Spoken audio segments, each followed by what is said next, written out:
The Electoral Commission declares Yoweri Museveni Tibuhaburwa Kaguta elected President of the Republic of Uganda. Olwaleero lweziweze ennaku 5 bukyanga akakiiko k'ebyokulonda kalangirire yakwatira bbendera ekibiina ki NRM Yoweri Tibuhaburwa Museveni ku buwanguzi. Eyavuganya ku kifo ku bwa Pulezidenti Henry Tumukunde ategeezezza nga bw'ateekateeka okuwakanya ebyalangirwa akakiiko k'ebyokulonda mu kalulu k'obwa Pulezidenti mu kkooti. Tumukunde okwogera bino abadde alabiseeko mu kkooti ya KCCA gy'awera ennemba n'omusango ogw'okusangibwa n'emmundu. Nabagambye nti tugenda nga gurupu naye obujulizi oba obumpulira babukute n'ebigenderako naye tujja kugenda because twagala kutryinga buli ka chance konna kulaba nti tutuuka bwe kisoboka okutuuka. Tumukunde agamba nti akalulu kano kaalimu ebirumira bingi.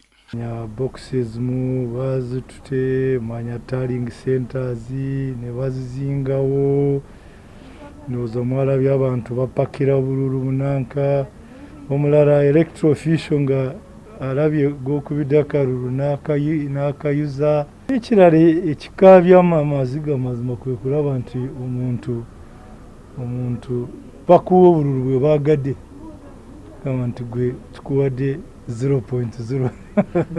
It's really very sad. Ono ategeezezza nga bwe kyeyolese lwatu nti singa ebitundu by'eggwanga eby'enjawulo bikolera wamu mu kulonda abakulembeze nga bwe kyeyolese mu Buganda bwe kiyinza okuleetawo enkyukakyuka mu bukulembeze. Central region at least yatulaze nti muyinza kuba akalulu bwe kaba kali ku mulamu omutuufu ne musobola kukyusako ku bakulembeze wakuba tukendeezezako ku kizibu kati then mobilizing regions endala tulabe oba enkya bayinza kukuba kalulu. Tumukunde agamba nti yagezaako okuperereza bannabyabufuzi ku nsonga y'okwegatta naye nga buteerere. Bwe nagambanga abantu nti tukwataganye wamu buli omu ng'agamba ffe twayisemu dda ndowooza kati buli omu opposition wa bujulizi kusinga nze nti tewali kuyitamu. Ono agamba nti okwetaba mu kalulu kyamuyamba okutuusa endowooza ye eri bannayuganda. Alina ebigendererwa bibiri. Ekisooka nga saagala kwesikootinga omuntu yenna mu nsobi olubeerera lwonna no. Ekyokubiri nga njagala kukozesa platform y'obululu okusobola kutuusa endowooza yange ku bannayuganda.